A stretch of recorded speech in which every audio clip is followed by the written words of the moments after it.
അപ്പോൾ ഇന്ന് ലഞ്ചിന് എന്തൊക്കെയാണെന്ന് നോക്കിയാലോ. ആദ്യത്തെ ടിഫിൻ ഉണ്ടെന്ന് നോക്കാം. 1 2 3 4 5 ടിഫിൻ. ഇത് ഇന്ന് ബാസ്മതി റൈസാണ്, ചോറാണ്, അല്പം തൈര് അതിനകത്തിട്ടിട്ടുണ്ട്. അതാണ് ഇത്രയും നീളമുള്ള ബാസ്മതി റൈസാണ് കേട്ടോ. അത് കാണിക്കാൻ വേണ്ടിയായിരുന്നു. ഇത് കടലയല്ല, രാജ്മ എന്ന് പറയും. കിഡ്നി ബീൻ മലയാളത്തിൽ എന്താ അറിയത്തില്ല.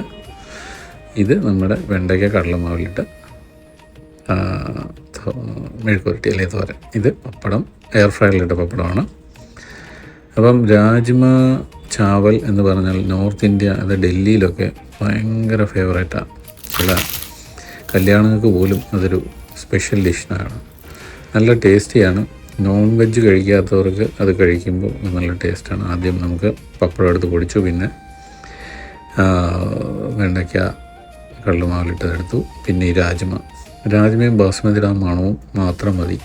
അതിന് പ്രത്യേക മണമാണ് ബാസ്മതി റൈസ്. എനിക്ക് ഭയങ്കര ഇഷ്ടമുള്ള റൈസാണ്. അപ്പോൾ അത് ചേർത്ത് കഴിച്ചാൽ തന്നെ നമുക്ക് വേറൊന്നും ഇതിനകത്ത് വേണ്ട. അല്പം തൈരുണ്ടെങ്കിൽ വേറൊന്നും വേണ്ട.